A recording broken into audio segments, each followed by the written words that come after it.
What's up, everybody? Welcome to the podcast. Now, I'm Alex, and in this video, I'm going to be going over 4 tips and tricks for beginners for Final Fantasy VII. Now, this is coming from a beginner myself. If you guys have watched the channel over the last couple weeks, you'll know this is my first time playing Final Fantasy VII's Remake as well. Super excited that we all finally get the opportunity to be able to play this game, even though this game has been given early to a lot of people. A lot of people have already beaten it, and props to them. But there are going to be, and like I've said, a lot of new people playing this game. This is a game for obviously the people that played the original, but also a lot of people that have never jumped in. This seems like a really good opportunity to do so. Obviously, this game is going to be very popular, and so people are probably going to get a bit confused. Final Fantasy games are not the easiest games in all to handle. These are some pretty basic tips and tricks. One thing I do want to say before I jump in, if you guys have any additional ones, please let me know in the comments and let anybody else know, so that if somebody clicks on this video, they go to the comments, they can read other people give them tips and tricks as well. Again, mine are 4 pretty basic ones, just some again, some beginner like things, but I want to hear from you guys as well. So the first thing, pretty beginner when it comes to games like this, is doing side quests. Now, I think what people would probably say for this game is side quests seem to be the least liked. We talked about the review scores a couple days ago, and I think that generally what's lowered the scores pretty much across the board from pretty much anybody that's played the game is the weakest part of this game are the side missions. The side missions are not the best.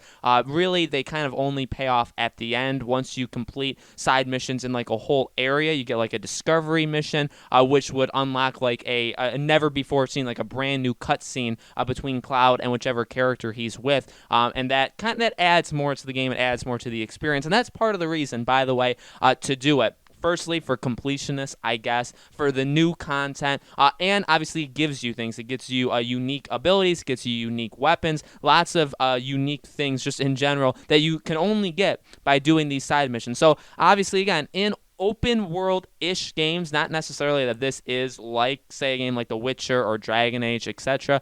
But in a lot of these games, side missions are very important. I understand not a lot of people like the side missions. Some of them are good, but they're very few and far between. But they're very important to get done. Again, because they unlock the discovery missions, they give you unique items, all that kind of stuff. Very important to do, so don't skip out on them. And they also add lore, kind of newer lore, to the game. So again, maybe if you don't care about that, if you played the original, but if you want to learn everything about the world, everything about the game, doing the side missions is the best way to do it. The second thing is understanding how SP works. So once you get to the Sector 7 slums part of Final Fantasy VII, you'll start to be able to upgrade stuff, okay? You'll be able to upgrade your weapons and the individual people themselves. Now, SP, that distributes evenly, by the way, so it doesn't like split up. I should probably clarify by that. Every character, every weapon gets the same amount of SP when you level up. Obviously, you need to complete a lot of fighting. You need to fight a lot of enemies in order to level up in this game.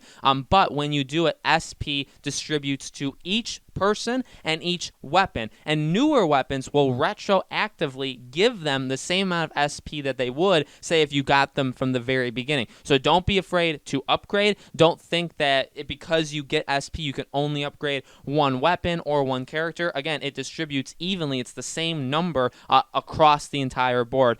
Things like this, I feel like, are the most confusing when it comes to games like Final Fantasy VII. I feel like because of this feature that it's not split up, that you don't have to worry about maybe draining it from like an overall, say, like a stockpile. I feel like this is their way of kind of making it a little easier on people, and I think it's pretty well done. So again, just to remember that everybody and every single weapon in this game has their own, so don't be afraid to upgrade. In fact, that's definitely a really important thing to do, is upgrading as often as you humanly possibly can. The third thing is something that I probably will, as I continue on throughout this game, get more and more familiar with, but takes a lot of kind of like retraining your brain, is the dodging. Now, a lot of people, including myself, by the way, when I play games, when you dodge, a lot of time, and I guess not every game, but some games, when you dodge, you're invincible, right? Nobody can hit you when you're doing the animation of dodging. Now, it's not always that case, but and this is not a good example, right? Because this game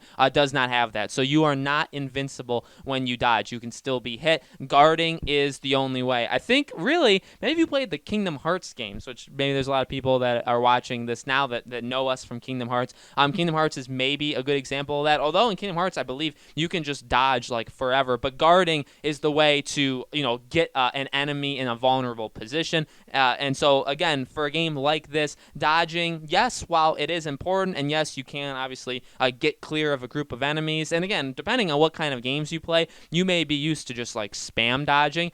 However, in this game, you can still be hit. So just because you're dodging, an enemy can still hit you while you're doing that. You got to get good at guarding, which obviously does take a bit more work. Again, makes the game a little bit more difficult, but that's just obviously the kind of game it is, and we all have to get used to it. And the fourth thing is the importance of materia. Now, this is a pretty fundamental feature in Final Fantasy. One of the main, really, here's the trick with this, is just keep it. You want to hoard as much as you possibly can. There's various ways of doing that. You want to get as much as you possibly can. You don't want to sell them. You can sell them, so you can get into the habit, I guess, of, how when you kind of like purge the items and the things in games that you don't need? Well, this is not an example of that. You don't want to do that. You can, but you want to make sure that if you're doing it, you can repurchase it for a cheaper price. Maybe not at the specific shop or vending machine that you're doing it at, but another one. It doesn't have to be that same one. So you want to make sure you're having as much of it as you possibly can. You don't want to get rid of it. And again, unless you can buy it back for a cheaper price. These obviously influence the character's spells, the character's abilities. It's okay to have multiple characters actually have